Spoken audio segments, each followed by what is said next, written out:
trees so much that the road we're driving on right now was designed to go around the tree and give it all the space that it needs to grow, rather than cutting it down and plowing through the middle of it. The cottonwood used to be surrounded by native hawthorn trees, but unfortunately those became ill and had to be cleared out and replaced by other species of trees and shrubs that our ecologists say are better for the health of the area.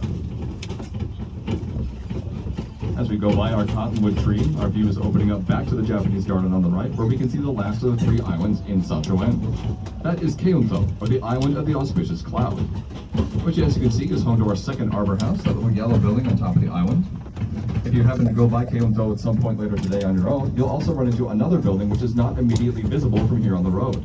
That would be the Shoen House, which is a replica of a tea house or a summer home that would have existed back in medieval Japan. The Shoen House actually has a fascinating history behind it, too. The Shoen House was originally built in Japan by expert craftsmen back in the late 1980s.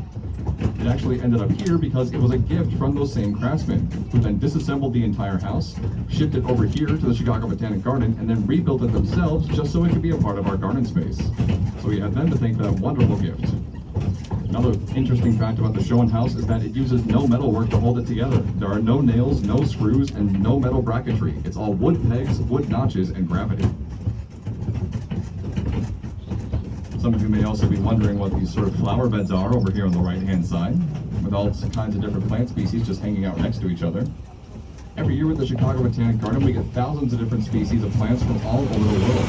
Before we can actually have them in the rest of our viewing gardens, first we need to make sure they can actually survive in the Illinois climate.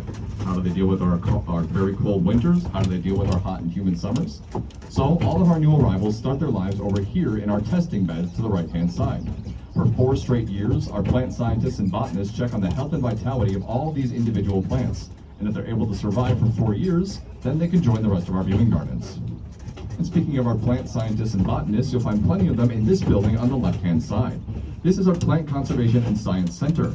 It is an active research facility that is open to the public, and if you head inside, you'll be able to see all kinds of plant scientists, researchers, and graduate students from nearby Northwestern University hard at work studying all kinds of different subjects, from ecology to biodiversity, even ways to mitigate the climate crisis just by looking at the plant life we have in and around our garden space. The Plant Science Center is also the first stop that we have along our tour today. If anyone wishes to deboard, it is now safe to do so.